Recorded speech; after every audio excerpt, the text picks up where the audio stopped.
اچھا افتخار بھائی، ایک اور واقعہ آپ سے سنتے ہیں، اس کے بعد پھر انشاءاللہ باقی گپ شپ بھی. آپ بڑی وہاں پہ ماشاءاللہ خدمت پہ ہوتے ہیں حاجیوں کی. انڈونیشین خاتون کے ساتھ ایک کوئی آپ نے ہمیں آف دی ریکارڈ واقعہ سنایا تھا. میں چاہتا ہوں آپ ہماری عوام کو ذرا سنائیں، پبلک کو پتہ لگے. اچھا آپ سے نا میری یہ کوشش ہوتی ہے کہ جو شوبز کے لوگ آتے ہیں نا ان سے میں یہ باتیں زیادہ کرتا ہوں تاکہ لوگوں کو پتہ چلے بھائی یہ بھی مسلمان ہیں، ان کو بھی بہت کچھ پتہ ہے، ان کے ساتھ بھی بڑے واقعات پیش آتے ہیں. ہاں ہمارے ہاں بس وہ ایک بنا دیا کہ جی مسلمان وہ ہے جس کی بس داڑھی یا پگڑی ہے، دوسرا ہے ہی نہیں. ایسا تو نہیں ہے نا. نہیں، مسلمان تو سیکھتا رہتا ہے سر پوری زندگی. وہی مسلمان ہے جو سیکھتا رہے دین کو. جو دین کے دائرے سے نکلا وہ ذلیل ہو گیا سر، بے شک وہ رسوا ہو گیا پوری دنیا میں. بے شک اور جو دین کے دائرے کے اندر رہا وہ عزت پا گیا، وہ کامیاب ہو گیا سر. بے شک. میں نے شروع کے 2 سال جو تھے، ہاں محمد کبھی خان صاحب کی بات پہلے میں کوٹ کروں گا. جی پلیز. میں نے ایک دفعہ محمد کبھی خان صاحب سے پوچھا، میں نے کہا حضور خوش نصیب کون ہوتا ہے؟ کہنے لگے جو اپنے نصیب پہ خوش ہو واہ وہ خوش نصیب ہے. کیا بات ہے. ہاں جی، لڑ گئی مجھے بات. میں نے کہا اتنا چھوٹا سا اور ایسا مستند یار کیسا پکا جواب دیا. مجھے آپ نے جو بھی سوال کیا نا، مجھے لگا کہ دنیا کے بڑے بڑے جو خوش نصیب ہیں ان میں سے ایک وہ خاتون خوش نصیب تھی. شروع کے 2 سال میں نے جی جواد وسیم صاحب نے ہمیں ٹرینڈ کیا کہ بھئی جو پہلی مرتبہ حج پہ آتے ہیں ان کو جو بیت اللہ کا پہلا نظارہ ہے وہ پوری ٹریننگ کے ساتھ جانا ہوتا ہے. ٹھیک ہے. باقی جتنے بھی اس شروع میں جب ہم جاتے تھے تو 96 بیت اللہ کے گیٹ تھے اور آخری گیٹ باب الفہد تھا. ٹھیک ہے. اب تو بہت زیادہ بڑھ گئے ہیں، اب تو بڑی توسیع ہو چکی ہے. باب الفہد جو ہے نا جی وہ وہاں سے نا جی بیت اللہ چھپا رہتا ہے. وہ لیفٹ رائٹ کی کوئی کنسٹرکشن اس طرح کی پلر وغیرہ ایسے ہیں کہ وہ چھپا رہتا ہے. ایسا ہی. تو وہاں سے نا جی میں گروپ لے کے چلتا تھا 8 سے 10 لوگوں کا. ٹھیک ہے. جو وہ چونکہ ایسے سیڑھیاں اترتے جانا ہوتا ہے تو ہماری نا جی رہنما کی ایڑی کے اوپر نظر رکھ کے تو وہ چلتے رہتے ہیں، گروپ میں چلنا ہوتا ہے. اور اس کے بعد جب فرش پہ پہنچ جاتے ہیں بیت اللہ کے فرش کے اوپر پھر ایک جگہ کھڑا کر کے تاکہ جو مطاف میں لوگ ہیں وہ ڈسٹرب نہ ہوں تو ان سے کہا جاتا ہے کہ بھئی آنکھ اٹھا کر بیت اللہ کا پہلا نظارہ جس کی 500 سال کی عبادت ہے سر. اللہ. اور جو بات آپ نے اللہ سے کر لی جی وہ سائن ہو گئی. اور ایک یہ بھی میں آپ کو بتا دوں، آپ تجربہ کیجئے گا، آپ 500 دعائیں یہاں سے یاد کر کے جائیں. میرے ساتھ ہوا ہے. پہلے یہ کروں گا پھر یہ کروں گا پھر یہ، کچھ بھی نہیں یاد رہتا. کچھ بھی نہیں یاد رہتا سر. اللہ نے ماشاءاللہ کئی بار موقع دیا ہے. ہر دفعہ یہ سوچ کے جاتے ہیں کہ یار اب تو کافی پریکٹس ہوتی ہے ماشاءاللہ، اب نہیں یاد رہتا سر. جل جلالہ، بے شک بے شک جلال ہے میرے رب کا وہ. اور بیت اللہ پہ نظر جو پڑتی ہے وہ جو خوشی ہے نا جی،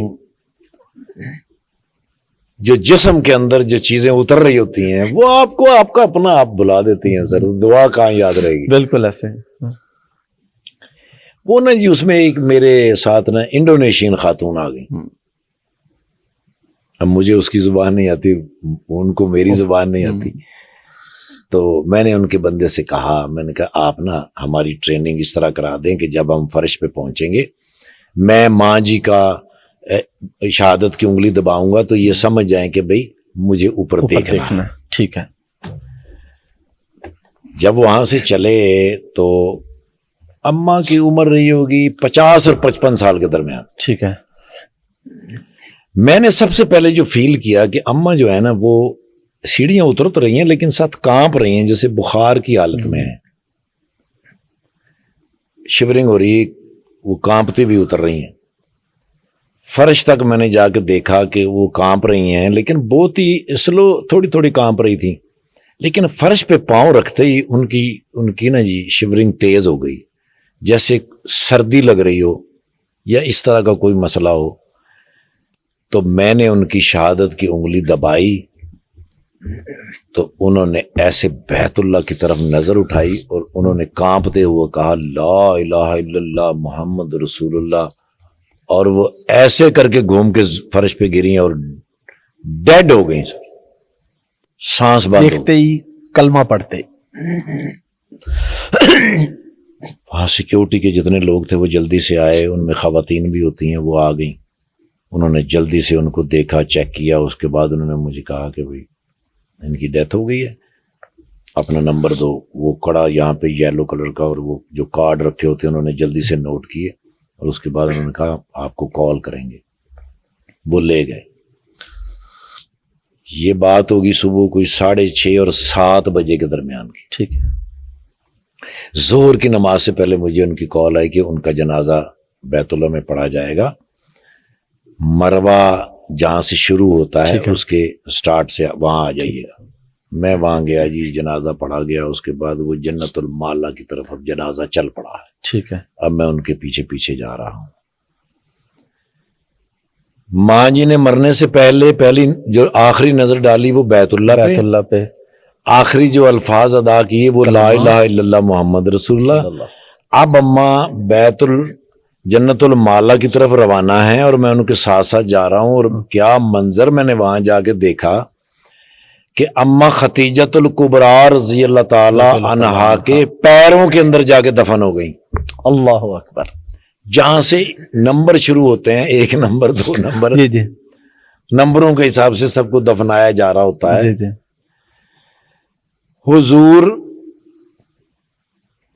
آج بھی وہ منظر دیکھ کے میں سمجھتا ہوں کہ اس کائنات میں بڑے بڑے خوش نصیب ہوئے، لیکن وہ اماں بڑی خوش نصیب تھی۔ آخری نظر، آخری بول، اور پھر جگہ کہاں پہ ملی؟ کیا بات۔ میں ساری زندگی اماں ختیجۃ الکبریٰ کے قدموں میں حاضر ہو کر یہ دعا کرتا رہا کہ یا رب ذوالجلال، مرنا تو برحق ہے، بے شک، کاش ایسا ہو جائے کہ میں اماں کے پیروں میں دفن ہو جاؤں، اللہ کرے۔ اور اماں میری آنکھوں کے سامنے دفن ہوگی۔ میں یہ سمجھتا ہوں کہ میرے مالک نے مجھے وہ جو دکھایا ہے، کاش وہ میرا نصیب ہوتا، کاش وہ میرا نصیب ہو جائے۔ ہو سکتا ہے اللہ نے اس سے بہتر آپ کا نصیب لکھا ہو ادھر ہی کسی اور موقع پہ۔ میرا کامل ہے اس بات۔ انشاءاللہ انشاءاللہ۔